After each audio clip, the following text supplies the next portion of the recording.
नमस्कार विद्यार्थी मित्रांनो, आपण शिला निसंसा ही कविता पाहत आहोत. जी कविता विशुद्धिमग्ग या ग्रंथातून या ठिकाणी घेण्यात आलेली आहे. या कवितेमध्ये सील या संकल्पनेचं विश्लेषण करण्याचा प्रयत्न आचार्य बुद्धघोषांनी केलेला आहे. तर आपण आतापर्यंत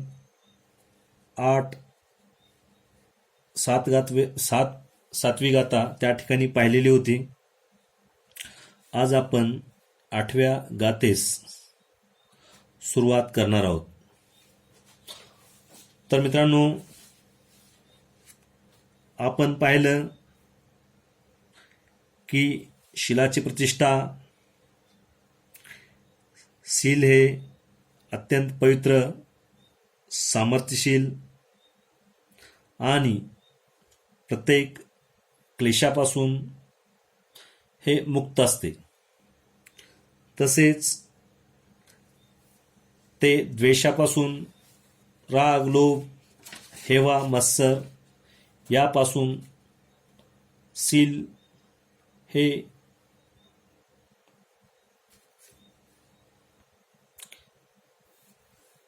हे खूप दूर असते. ते आपले कार्य करत असते.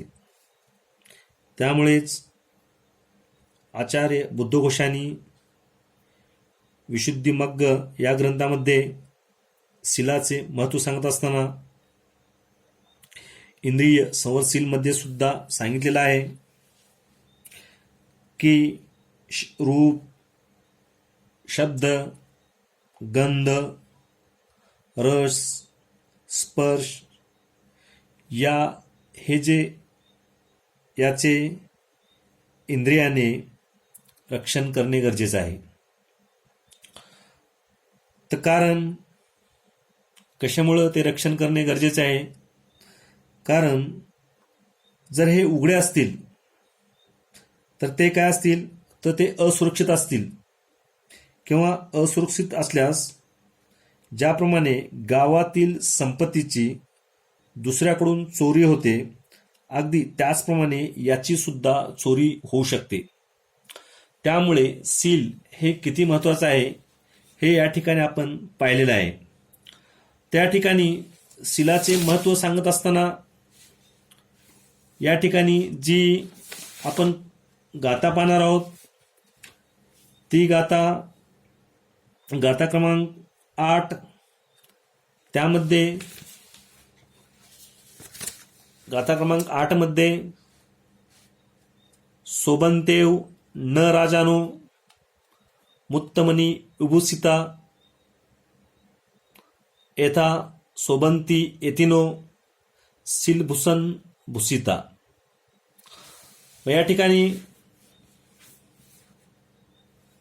ज्याप्रमाणे मुत्तामणी म्हणजेच जे माणिक मोती,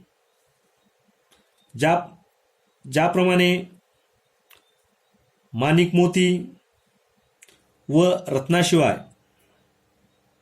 राजा शोभून दिसत नाही. म्हणजेच आता राजा आणि सामान्य प्रजा याच्यामध्ये खूप मोठा फरक असतो. कारण राजा हा सर्वसामान्य व्यक्तीसारखा जर त्या ठिकाणी जर राहू लागला तर त्याला राजा कसं म्हणता येईल?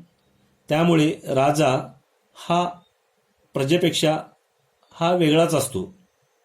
कारण तो राजा म्हणून तो कसा ओळखला जाईल?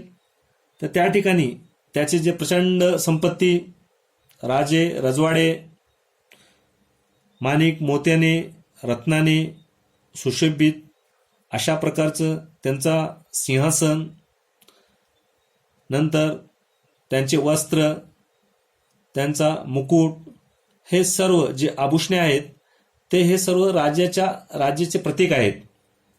त्यामुळे राजा या इत्यादी अनेक कारणामुळे त्या ठिकाणी हा राजाच आहे म्हणून त्या ठिकाणी ओळखला जातो. तसेच ज्याप्रमाणे माणिक, मोती आणि रत्नाशिवाय राजा हा शोभून दिसत नाही असे बुद्धघोष म्हणतात. सिलाचे महत्त्व त्या ठिकाणी पटवून देण्यासाठी आचार्य बुद्धघोष म्हणतात की रत्नाशिवाय राजा शोभून दिसत नाही. जर त्याला अशा प्रकारचे माणिक, मोती, रत्न, सिंहासन, राजवाडा नसेल तर तो राजा कुठला? तो सर्वसामान्य व्यक्ती असेल किंवा प्रजेतील ज्याला म्हणतो आपण तशा प्रकारचा एक आम नागरिक असेल. त्यामुळे याची शोभा वाढते आणि तो राजा म्हणून त्या ठिकाणी ओळखला जातो. अगदी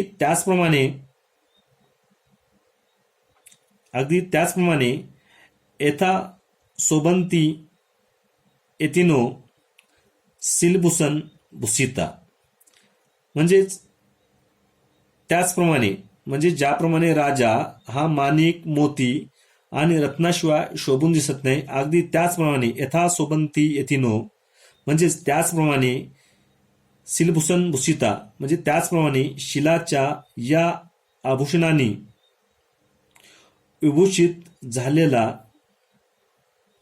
जो भिक्षू आहे हा भिक्षू त्या ठिकाणी शोभून दिसतो. म्हणजेच भिक्षू हा ज्ञानरूपी, सत्य बोलणारा, शिलाचे पालन करणारा, जे 8 मौल्यवान सील आहेत ते सीलच भिक्षूंना महान बनवते. हे एक सुखमय जीवन जगण्याचे एक साधन आहे. अशा साधनाचे पालन करणे, त्यामुळेच शीलवान व्यक्ती हा शिलाच्याच आभूषणाने त्या ठिकाणी तो शोभून दिसतो. अन्यथा त्या व्यक्तीमध्ये जर सील नसेल तर त्या ठिकाणी अशा प्रकारचा व्यक्तिमत्व त्या ठिकाणी भिक्षू म्हणून त्या ठिकाणी शोभून दिसत नाही. म्हणजेच भिक्षू संघामध्ये जे भिक्षूंसाठी जे आचरणाचे जे नियम सांगितलेले आहेत त्या नियमाचे तंतोतंत पालन करून त्या ठिकाणी साधना करून त्या ठिकाणी निर्वाणपद मिळवणे हे प्रत्येक भिक्षूंचे एक स्वप्न असते. त्यासाठी उपासक आणि उपासिका हे शिलाला विशेषतः त्या ठिकाणी महत्त्व देत असतात. त्यामध्ये त्यांची जी दिनचर्या असेल म्हणजे कोणत्याही प्रकारची जीवहिंसा न करणे, चोरी न करणे, तसेच ब्रह्मचर्याचे पालन करणे, खोटे बोलणार नाही, मादक पदार्थाचे सेवन मी करणार नाही आणि करूही देणार नाही, तसेच अवेळी मी भोजन करणार नाही. म्हणजेच काय की दुपारनंतर भोजन करत नाहीत. मग ते एकदाच त्या ठिकाणी जेवण घेत असतात. जर इतर वेळी जर भूक लागल्यानंतर त्या ठिकाणी फळाचा वगैरे आहार त्या ठिकाणी घेतला जातो. तसेच जे नाचगाणे असतील, नृत्य असेल, हे काय आहे की आपल्या मनाच्या ज्या तृष्णा आहेत त्या तृष्णा वाढवणारे हे सर्व जे काय आहे या गोष्टीपासून मी अलिप्त राहीन. तसेच जे मौल्यवान जे आसन आहे त्या आसनावर कधीही मी बसणार नाही, कारण त्यामुळे इच्छेची निर्मिती होते. ज्या अशा काही ज्या गोष्टी आहेत जे सील जे मौल्यवान सील आहे ते सीलाचाच हे सील आहेत. तर त्या ठिकाणी हे सील काय करते की हे सील व्यक्तीला महान बनवत असते. मग भिक्षू संघामध्ये जो भिक्षू त्या ठिकाणी भिक्षू होण्यासाठी आला असेल तर त्यांच्या अंगी अशा प्रकारचे गुण असणे अति आवश्यक असते. त्यामुळे भिक्षूंच्या अंगी असे गुण जर असतील तरच तो भिक्षू हा या राजाप्रमाणेच, जसा राजा माणिक आणि मोती आणि रत्नाशिवाय शोभून दिसत नाही, तसाच शिलाच्या आभूषणाने विभूषित झालेला भिक्षू शोभून दिसतो. असे या ठिकाणी आचार्य बुद्धघोषांनी त्या ठिकाणी या गाथेमध्ये म्हटलेलं आहे.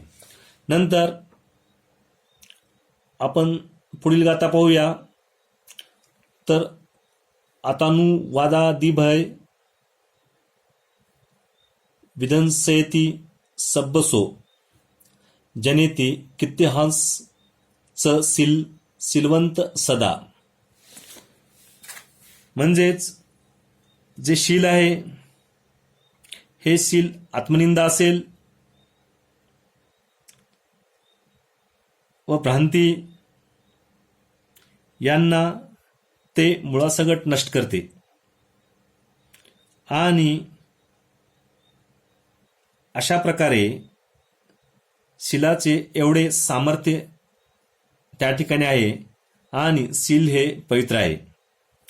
तर या ठिकाणी शील हे आत्मनिंदा भ्रांती यांना नष्ट करते. म्हणजेच आचार्य बुद्धघोष म्हणतात की संस्कारांना परके म्हणजेच दुःखासारखे समजले पाहिजेत, त्यास स्वतःचे असे समजू नका. तसेच आपल्या जो रागाला राग आणि महाराग या महारागाला शांत करावे, महारागाला शांत करावे, तेव्हा तो तुम्ही स्वतःला त्रास करून घेऊ नका. असं या ठिकाणी हा सुद्धा एक शीलाचाच त्या ठिकाणी प्रकार आहे. त्यामुळे या ठिकाणी शील काय करेल की आत्मनिंदा असतील, भ्रांती असेल, तसेच रूप शब्द गंध रस व स्पर्श असेल, या सर्व गोष्टींना इंद्रियाने रक्षण करणे गरजेचे आहे. त्यामुळे ते सुरक्षित राहतील. त्यामुळे अशा प्रकारे हे आत्मनिंदा आणि भ्रांती यांना नष्ट करते आणि तो भिक्षू, उत्तम भिक्षू हा कोणीही निंदा केल्याने तो मनाने खचून जात नाही किंवा स्तुती केल्याने तो प्रफुल्लितही होत नाही. तो सदा सर्वदा कोणत्याही परिस्थितीमध्ये तो आपले जे कार्य आहे, जे शीलाचे पालन करण्याचे जे पवित्र कार्य आहे, ते कार्य तो सतत करत असतो. त्यामुळे कोणी निंदा केली काय, कोणी घृणा केली काय, याविषयी त्या भिक्षूंचं काही देणे घेणं नसतं. त्यांचं जे कर्तव्य आहे निर्वाण प्राप्ती, यासाठी सतत ते धडपड करत असतात. त्यामुळे यांना काही फरक पडत नाही, कारण शीलामुळे आत्मनिंदा व भ्रांती यांना ते सहज मुळापासून ते नष्ट करू शकतात. आणि शीलवंतासाठी जनेती कित्यहासच शीलवंत सदा.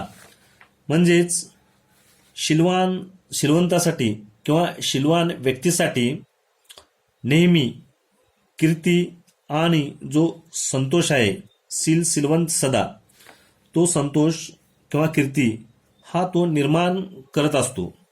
तो कीर्तीचे अनेक उच्चांक त्या ठिकाणी तो भिक्षू त्या ठिकाणी गाठत असतो. ज्या आपण थेरीगाथा या ग्रंथाचा अभ्यास करताना आपण त्या ठिकाणी पाहिलेला आहे की सुनीथेरो असतील, इशिदाशी थेरी असतील, या सर्वांचा जे त्यांनी आपल्या सत्यवचनामधून तसेच आपल्याला आलेले जे काही अनुभव आहेत ते अनुभवसुद्धा या ठिकाणी सांगितलेले आहेत. तसेच त्या ग्रंथामध्ये त्यांनी नमूदसुद्धा केले आहेत. त्यामध्ये चुळबोधी चर्या या ठिकाणी जो चुळबोधी नावाचा जो भिक्षू आहे त्यांनी सुद्धा शील या पारमितेचे पालन कशा प्रकारे त्या ठिकाणी संयम पाळून त्या ठिकाणी आपली शील पारमिता पूर्ण केलेली होती. या सर्व गोष्टी पाहत असताना किंवा आपण त्या ठिकाणी अनेक थेरी गाथा किंवा थेर गाथा याचा अभ्यास केला असताना आपल्याला त्या ठिकाणी लक्षात येईल की हे जे सर्व आहे तर ते माणसाची नेहमी या शिलामुळे नेहमी त्या ठिकाणी कीर्ती व संतोष हा सतत निर्माण होत असतो. युगोनयुगे जे अनेक युगामध्ये त्यांचे नाव हे त्या ठिकाणी अजरामर असते. तर अशा प्रकारे त्या ठिकाणी शीलवंतासाठी नेहमी कीर्ती व संतोष या ठिकाणी ते शील हे त्या ठिकाणी निर्माण करत असते. आणि आपण आज शेवटची गाथा या ठिकाणी घेणार आहोत 10वी. गुणान मूलभूतस्य दोषान बलघातिनो इति शीलस्य विन्याय ज्ञाती संसकथा प्रमुख ससकथा मुख. या ठिकाणी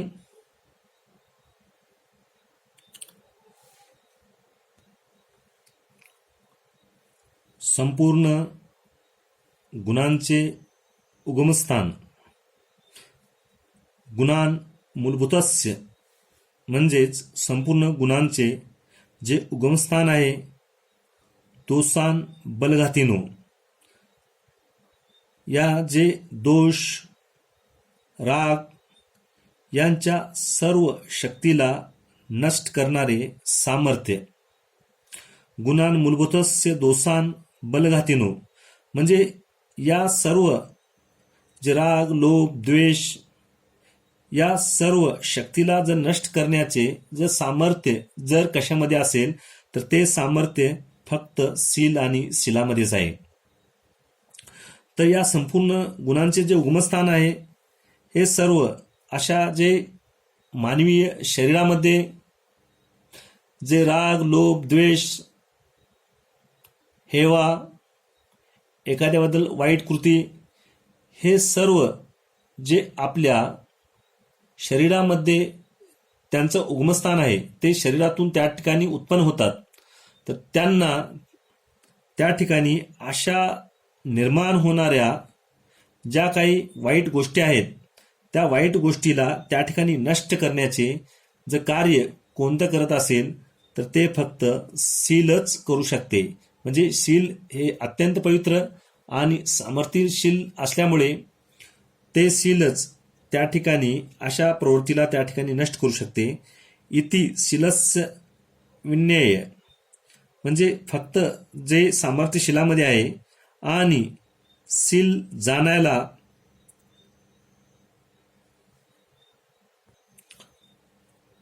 अशा प्रकारे शिलाची जी गुणाची जी कथा आहे म्हणजेच गुणकथा या प्रकारे जाणली पाहिजे. म्हणजे संपूर्ण गुणाचे जे उगमस्थान आहे राग द्वेष यांची जी शक्ती आहे त्या शक्तीला नाश करणारी शिलाची जी गुणकथा आहे ती गुणकथा या प्रकारे जाणायला पाहिजे असे आचार्य बुद्धघोष या ठिकाणी म्हणतात. आचार्य बुद्धघोषांनी प्रज्ञा शील समाधी या संकल्पनेचा त्या ठिकाणी अभ्यास करत असताना त्यांनी प्रज्ञा म्हणजे काय हे सुद्धा त्या ठिकाणी संकल्पना मांडत असताना त्या ठिकाणी अनेक उदाहरणं देऊन त्या ठिकाणी प्रज्ञा कशी जाणली पाहिजे यावरती सुद्धा त्या ठिकाणी भाष्य केलेलं आहे. म्हणजे कुशल चित्ताने युक्त ध्यानधारणेला प्रज्ञा असे म्हणतात. ही प्रज्ञा नेमकी कशी ओळखली पाहिजे त्यासाठी त्यांनी अनेक त्या ठिकाणी उदाहरणं दिलेली होती. सोन्याचे नाणे, गावातील पुरुष, लहान मुलगा आणि सोनार अशा अनेक मार्गातून त्या ठिकाणी नेमकं ज्ञान म्हणजे काय हे कसं जाणलं पाहिजे याविषयी सुद्धा त्या ठिकाणी संकल्पनेमध्ये त्या ठिकाणी त्याचे विश्लेषण करत असताना आचार्य बुद्धघोषांनी उदाहरणं दाखल किंवा उदाहरणे देऊन त्या ठिकाणी प्रज्ञा म्हणजे नेमकं काय हे सुद्धा त्या ठिकाणी जाणून घेण्याचा जसा प्रयत्न केलेला आहे अगदी त्याचप्रमाणे या ठिकाणी सुद्धा शील ही संकल्पना म्हणजे शील हे कसं जाणलं पाहिजे या ठिकाणी माहिती देत असताना शीलानिसंसा या कवितेमध्ये आचार्य बुद्धघोषांनी शीलाचा किंवा सदाचाराची जी कृती आहे ती कृती किती मौल्यवान आहे हे सांगण्याचा या ठिकाणी प्रयत्न केलेला आहे. त्या ठिकाणी मित्रांनो आपली शिलानिसंसा ही क्रमांक 2ची कविता या ठिकाणी पूर्ण होत आहे. थँक्यू.